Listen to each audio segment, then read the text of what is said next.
السلام علیکم ورحمۃ اللہ وبرکاتہ۔ اللہ آپ کو ہمیشہ صحت کے ساتھ اور آسانی کے ساتھ زندگی اور واپسی میں آسان ہو ہم سب کی، آمین یا رب العالمین۔ میری مشکل خفیہ طلاق کی صرف اتنی سی ہے کہ میری بیٹی کی شادی چند ماہ بعد ہے، وہ ڈسٹرب ہو جائے گا معاملہ، اور خفیہ طلاق یا خفیہ نکاح کرنے کا جو مقصد ہے وہ صرف اس طرح ہے کیونکہ جو بیوہ خاتون ہے، بے آسرا ہو چکی ہے، 2 بچوں کے ساتھ وہ اس مقام پر ہے کہ اس کی مدد کی جائے یا میں اس کی سرپرستی کروں اللہ کے حکم کے مطابق، تو وہ میری بیوی کی سگی بھانجی ہے۔ اوکے، اب آپ بتائیں کہ سگی بھانجی اس کی ہے تو کیا اس سے میں نکاح کر سکتا ہوں اپنی بیوی کو بتائے بغیر؟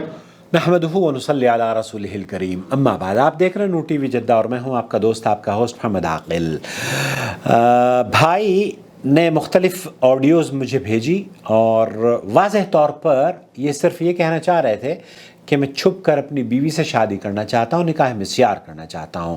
میں نے کہا نکاح مسیار میں تو کوئی قباحت نہیں ہے، آپ چھپ کر شادی کر لیجئے، لیکن آیا آپ اپنی بھانجی سے شادی کر رہے ہیں؟ یہ کھل کر ابھی انہوں نے بیان کیا ہے۔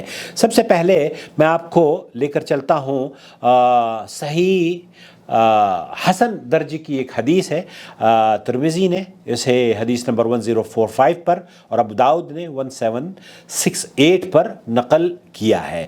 کہتے ہیں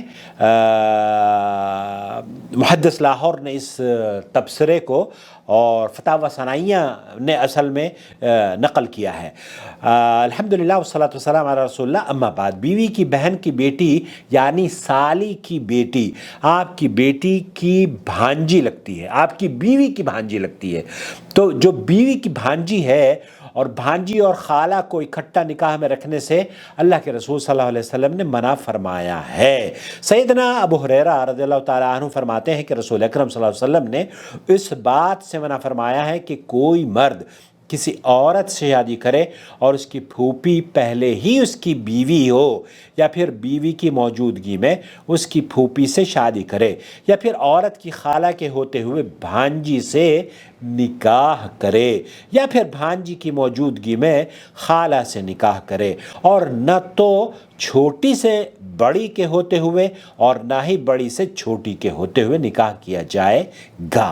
تو خلاصہ کلام یہ ہوا میرے بھائی، میرے عزیز، میرے دوست، کہ بھانجی، آپ کی بیوی کی جو بھانجی ہے اس کو آپ اپنے نکاح میں نہیں لا سکتے ہیں، اللہ کے رسول صلی اللہ علیہ وسلم نے منع فرمایا ہے۔ واللہ تعالی اعلم، صلی اللہ علیہ نبینا محمد وعلی آلہ وصحبہ اجمعین، والسلام علیکم ورحمۃ اللہ وبرکاتہ۔